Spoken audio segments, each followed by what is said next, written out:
Hello, clever people, and welcome to my review for Logan Lucky. So Logan Lucky stars Daniel Craig and Channing Tatum and Adam Driver, very stacked cast, and it follows the story of this supposed true story. I'm not sure if it's a true story or not.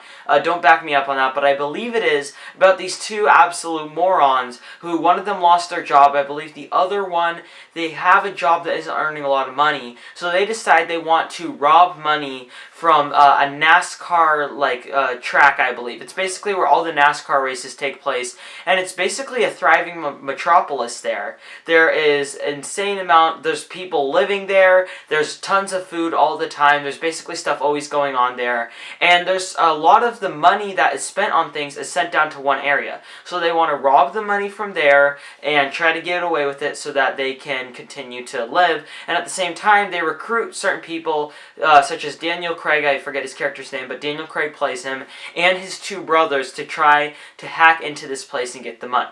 Logan Lucky is directed by Steven Sondheim, who was supposedly supposed to quit directing after he did, I believe it was like a musical or something like that. I'm not sure, but he did another film, or I believe it was a Broadway show. I'm not 100% sure. But after that, he decided, I'm done, I don't want to do any more movies. And he would basically quit because he believed that studios were overpowering his control as a director. Thankfully, he came back to make this movie, and I have to say, I'm really happy that he came back. This is a great comeback film for him because this film not only has broad and cult classic appeal, but it is also a really enjoyable movie that I think if it did more successfully, it would get it would get this director in a lot of people's minds. Logan Lucky really thrives as a film in terms of its humor. That is the main point of the movie. The main point of the film is to be funny, and I have to say it does that really well. The movie goes for dumb humor, which is used in films such as Masterminds or other movies of that caliber. Usually dumb humor is incredibly terrible, it's awfully written, it's awfully acted. The best examples of dumb humor I can think of is Dr. Strangelove, which was more satirical than dumb, but it did have some dumb elements to it, and The Rules of the Game from 1931. Other than those two examples, it's hard to point out a good movie that used dumb comedy, but thankfully Logan Lucky provided that. The entire atmosphere of the film was similar to that of a lopsided basketball, where it was always just sort of clumsy and lopsided and not 100% where it was supposed to be, but because it was intentionally like that, the humor worked because the movie didn't just sort of have a toneless atmosphere that inserted jokes and thought that would make it a comedy. The entire film is crafted around the humor, and a lot of the dumb comedy too is refreshingly subtle. All of the comedy is, well, not all of it, but a lot of it is very subtle because it's not overplayed. It's not dumb and crude. It's not slapstick. And that has to go to the writing, but also the the actors. Because the actors in this film did a great job. Channing Tatum and Adam Driver, especially Adam Driver, they could have gone extremely stupid with their roles, extremely dumb, but they kept it very laid back. The characters, they wouldn't, try to drive a car off of a cliff or something and scream like some sort of random hillbilly talk as they fly off of it. I don't know, this is a weird example, but just stuff like that you typically find in dumb comedies.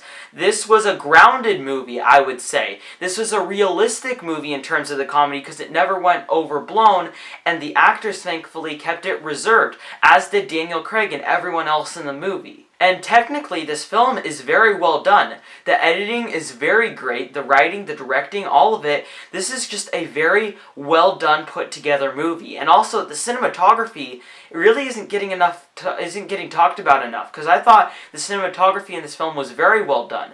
There's hardly a shot in this film that isn't stylized or special in some way. You rarely get standard medium shots, and I really appreciated that.